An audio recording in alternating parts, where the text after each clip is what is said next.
I'm Gary Foreman with $1stretcher.com, and if you've been around for a while, you've certainly come across the concept of recycling. But one of the newer concept is upcycling and repurposing. So today we have with us Kristen Frank, founder of eveofreduction.com. I love the title. And she describes it as a sustainable lifestyle movement to reduce debt, waste, clutter, and stress by being frugal, crafty, and eco-friendly. Kristen, thanks for joining us today. Absolutely. Glad to be here. And, can you begin by telling us, for those who may not be that familiar with upcycling and repurposing, what do they mean and how are they different from one from the other? Okay, repurposing would be taking something and changing its purpose. So you might have a crib, which is useful as a crib, but in my case, when I graduated out of that stage where I didn't need a crib for my children, I took that crib and made it into a shoe rack, for instance. So in that case, that would be repurposing. Now, if you take something that is of lesser value or obsolete, something that couldn't be used, maybe in the case of a crib, an old-fashioned crib that might be dangerous to put a child in.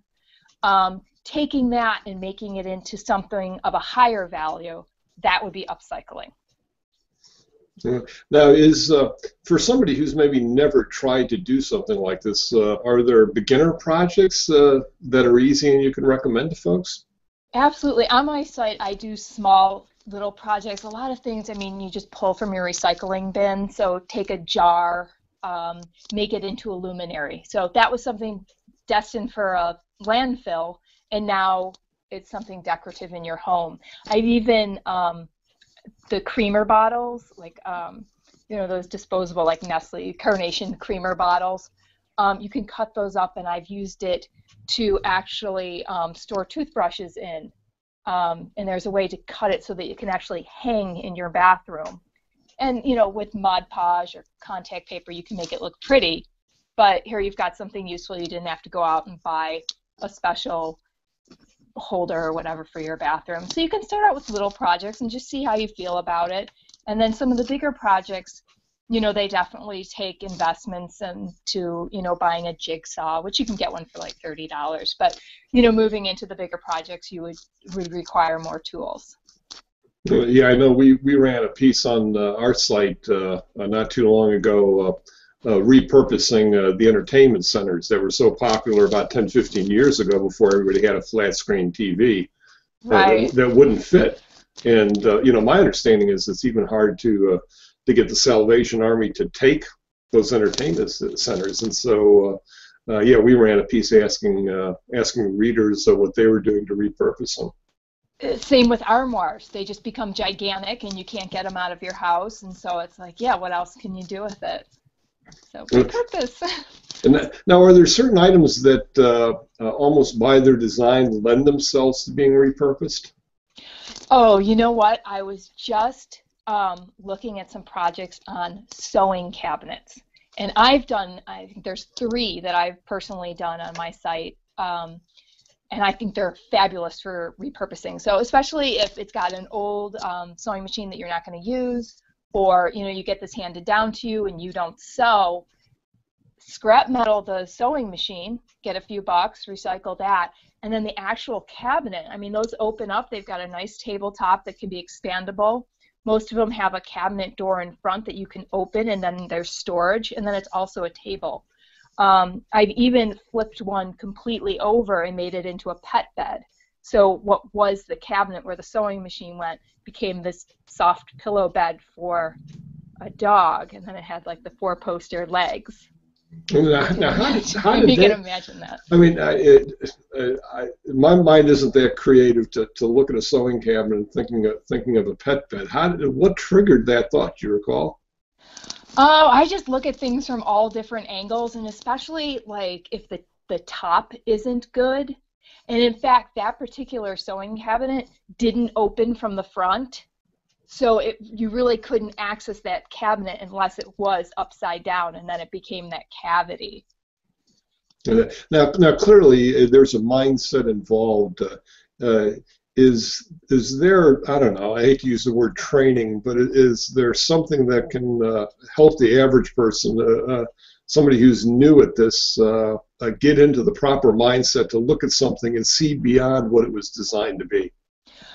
A real easy way is just to get on Pinterest and go through, I mean, even just do like a search for repurposed furniture, or if you have a particular piece that you're not using and you feel like, oh, I don't really want to get rid of this, or it was good wood, just do a quick little search to say, what can you do with this? And usually you can come up with some ideas, or even go on Google Images and things will pop up, and then you kind of get an idea for the things that are done, or even just think about what you need, what you're looking for.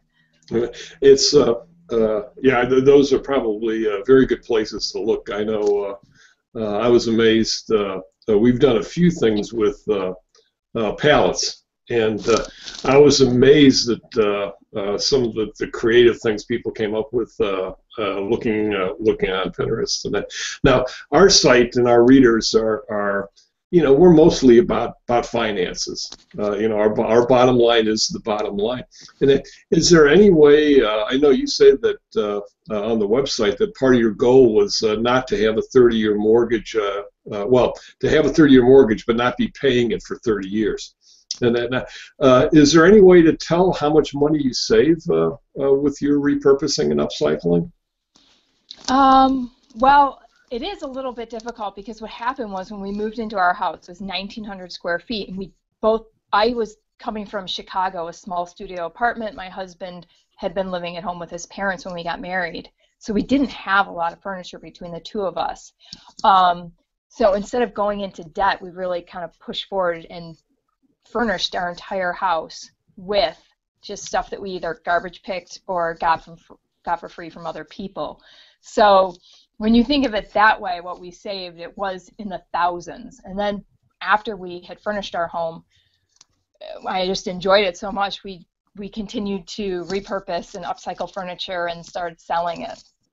I don't do a lot of that now just because I've started writing and that kind of thing. But, I mean, if we could have saved $10,000, I would say, to put a dollar amount on it, I would say that.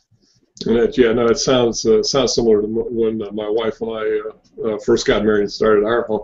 And now, one thing that strikes me with this is a common complaint I get about frugal living is that people look at it as I'm giving something up, and nobody likes to give up anything naturally, and it becomes harder to do as time goes on. And yet, sustainability is a lifestyle. I would think that should be something that in some ways actually gets easier as time goes on rather than gets harder. Do you find that to be true? I'm so glad you asked me that because it is true, and I do get that a lot, that people think of like, what are you missing out on? But I look at it totally different. It is when you start doing these things and doing these projects and even just getting this mindset of sustainability, you learn to do so many things, and then it becomes easy for you to not be dependent on other people when things break or you need something. It becomes this challenge, and then it also becomes a source of pride. I mean, I bring people into my home and I can show them different things that I've done, and it just feels like, oh, it's a part of me. This isn't a showroom. This is just an eclectic mix that I've poured my time and talents. I mean, it's so tangible. Yeah, it certainly it's a statement of who you are, and that doesn't have anything to do with rooms to go. Right. Now, is there one overriding thought that you'd like people to know about upcycling and repurposing? That it really is a lot of fun, and you don't have to be good with it immediately. I mean, when we started doing things, there were some blunders and there were some, oops, that this isn't going to work out. And yeah, that can be disappointing, but you just take it in stride, and each time you do something, you learn. And it becomes experimental almost. You want to try other things. So definitely just give it a shot and keep your expectations realistic. Okay, we want to thank Kristen for being here with us today. We'll have a link to her blog The Eve of Reduction, and again, I love that title, uh, on the video, and we invite you to follow our the Dollar Stretcher, our YouTube channel, and find us on all the various social media, and visit thedollarstretcher.com. Kristen, thanks again for being with us today. Absolutely. Thank you, Gary.